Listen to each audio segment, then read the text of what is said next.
네, 세계적으로 코로나19 델타 변이 바이러스가 유행하고 있습니다. 상황이 점점 심각해지자 마스크 착용 의무화 조치를 해제했던 국가들 가운데 다시 마스크 착용을 강제하고 있는 나라가 생기고 있습니다. 글로벌 뉴스 브리핑에서 자세히 살펴보겠습니다. 자, 서진석 기자, 안녕하세요. 안녕하세요. 네, 자 먼저 마스크 착용 관련 정책을 번복한 나라, 어떤 나라가 있죠?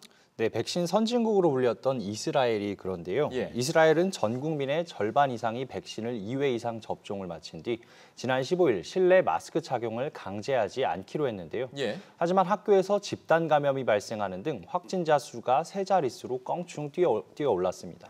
인도에서 시작된 변이 바이러스인 델타 바이러스가 원인으로 지목되는데요. 예. 일반적인 코로나 바이러스보다 전파력이 70%가량 높은 변이가 알파 바이러스인데 이 알파보다 또 60% 가까이 전파력이 높은 게 델타 바이러스이기 때문입니다. 예. 결국 이스라엘 정부는 열흘 만에 어린이와 장애인 등 마스크를 쓰기 어려운 일부를 제외한 모든 국민에 대한 마스크 착용을 다시 의무화했습니다. 예, 백신 접종률이 좀 올라가면서 코로나가 좀 잡히나 싶었는데 지금 델타가 또 다른 변수로 부상을 하고 있어요. 지금 이스라엘 말고도 다른 나라 상황은 어떻죠? 예, 영국의 신규 확진자가 99%가 델타 바이러스에 의한 감염이란 분석도 있고요. 예. 세계보건기구 WHO도 최근 백신 접종만으론 안전하지 않다며 마스크 착용과 거리 두기 등 방역 수칙이 중요하다고 강조했습니다. 또 백신 접종만으로 지역사회 전파를 막을 수 없다면서 마스크 의무화 조치를 해제한 일부 국가에 경고의 메시지를 보내기도 했습니다. 예. 한국도 모레부터 백신 접종자는 야외에서 마스크 착용을 하지 않아도 되는데요. 이런 해외 사례를 참고해서 방역 수칙을 꼼꼼히 설계해야 할 것 같습니다. 예, 델타 변이 바이러스 우리나라도 좀 치밀하게 준비를 해야 될 것 같습니다.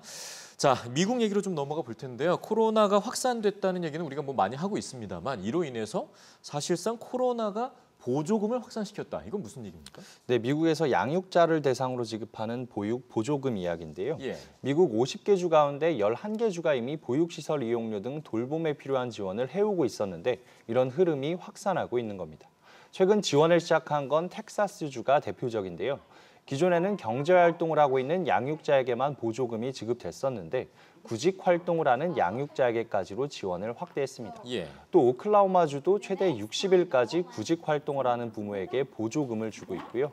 미국 상공회의소 역시 이 같은 보조금 지급이 필요하다면서 경기부양책에 쓰일 1조 9천억 달러 중 일부를 이런 보조금에 사용해야 한다고 촉구했습니다. 예. 다만 지원금을 줄 경우 재취업을 할 동기가 줄어들 수 있다며 구직 활동을 하는 경우에만 지원금을 준 주가 26개나 되는 만큼 어떤 정책이 효과적인지에 대해서는 의견이 갈리는 상황입니다. 예, 뭐 좀 꼭 필요한 부분에 적절하게 사용될 수 있도록 관리도 필요하다는 생각도 듭니다.